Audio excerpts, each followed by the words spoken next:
The Book of Genesis, Chapter 39, from the Sunday School Bible. Copyright 2025, the Sunday School Bible, LLC. All rights reserved. Joseph and Potiphar. The Midianites took Joseph to Egypt. Potiphar, an Egyptian officer of Pharaoh and the captain of the guard, purchased Joseph from the Ishmaelites, who had brought them there. But the Lord was with Joseph. Joseph was a prosperous man and lived in the house of his master Potiphar the Egyptian.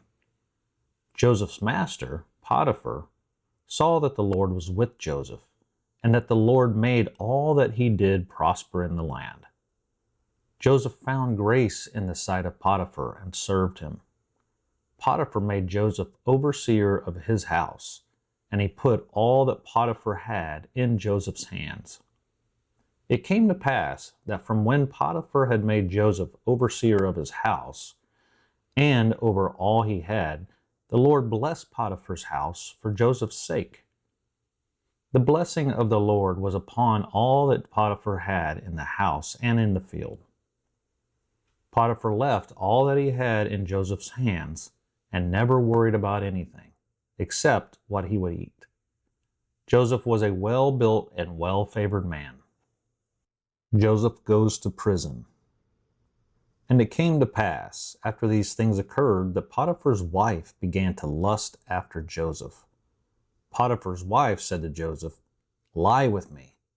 But Joseph refused and said to Potiphar's wife, "My master Potiphar has allowed me to oversee everything he owns without any concerns. He has committed all that he has to my hand. There is none greater in the house than me.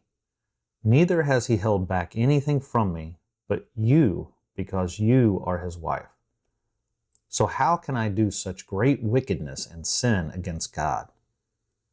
As she spoke to Joseph day by day, Joseph did not pay any attention to her requests, to lie by her or to be with her. And it came to pass that Joseph entered Potiphar's house to do his business. However, none of the men were in the house. Potiphar's wife caught Joseph by his garment and said, "Lie with me." But Joseph fled and left his garment in her hand. When Potiphar's wife saw that Joseph had left his garment in her hand and had left her presence so quickly, she called and gathered the men of her house. Potiphar's wife said to the men of her house, "See, my husband brought in a Hebrew, and he mocks us. Joseph came in to lie with me, and I cried in a loud voice. When he heard me raise my voice and cry out, he left his garment with me and fled." Potiphar's wife kept the garment with her until his lord Potiphar came home. Potiphar's wife said to him, "The Hebrew servant Joseph, whom you brought into our house, came to mock me. But when I lifted up my voice and cried out, he fled and left his garment with me." Potiphar became angry after hearing the words of his wife when she said, "In this manner is what your servant did to me."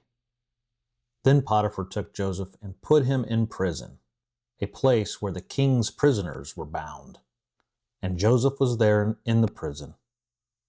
But the Lord was with Joseph, showed Joseph mercy, and gave Joseph favor in the sight of the warden. Therefore the warden put Joseph in charge of all prisoners and all their activities. The warden had no concerns or suspicions about Joseph, because the warden knew the Lord was with Joseph, and that for everything Joseph did, the Lord made it prosper.